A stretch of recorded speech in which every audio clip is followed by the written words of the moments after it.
بەغدا بەبارێکی نەئارامیدا دەڕوا و حکوومەت بەرەو لاواز بووندایە.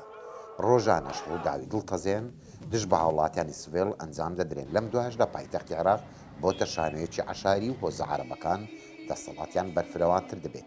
لەم چوارچێوەیەشدا کوردانی بەغدا لەژێر هەڕەشەی هۆزە عەرەبەکانن. بۆیە سەرۆک هۆزە کوردەکانی بەغدا و باشووری عێراق کۆنگرەیەکی هاوپەیمانیان لەگەڵ یەک بەست بۆ ڕووبەڕووبوونەوەی هەر هەڕەشەیەک کە لە سەریاندا بکرێت. چونکو بێکەسین پەنامان بردە سەر یاسای عەشرەتگەری کە لێرە زێر باو بڵاوە. بەغا ئێستا یاسای عەشرەتگەری ئەیباتە ڕێوە. حکوومەت زۆر لاوازە. سڵتا دەستی زۆر کورتە. لەبەر ئەوە ئێمە تەنها بۆ سەپاندنی بوونی خۆمان لێرە.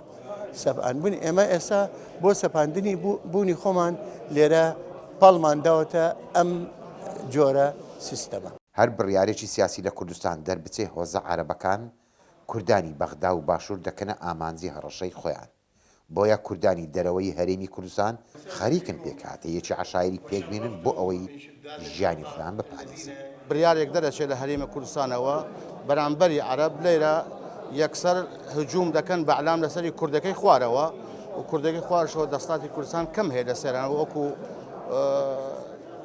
لەوانەیە ڕۆژێ لە ڕۆژان کێشەی کورد و عەرەب دەستی پێ بکات لەسەر منتەقێکی معەیەن لەسەر مادەی 140 لەوانەیە ئەم کوردی بەغا ببن بە زەحیەی ئەو کێشانە.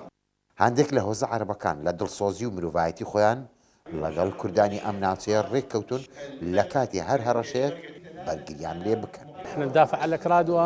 ئێمە لێرە بەرگری لە کوردان دەکەین بە تایبەت خودی خۆم وەک شێخێکی ئەلبوو حەمەد هەر دەستدرێژیەک لێرە بکرێتە سەر هەر کوردێک ئێمە ڕوبەڕووی دەستدرێژی کار دەوەستینەوە هەتا لە تواناشماندا بێت هەوڵ دەدەین هەمووان یەک دەست و یەک دڵ و یەک نیشتیمان و یەک گەلبین. دەیان ساڵە ململانەی کورد و عەرەب بەهۆی کێشە سیاسیەکان بەردەوامن.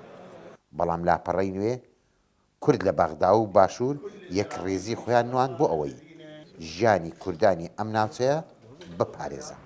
لە بەغدا و نەزار عەبدوڵڵا، دەنگی ئەمریکا.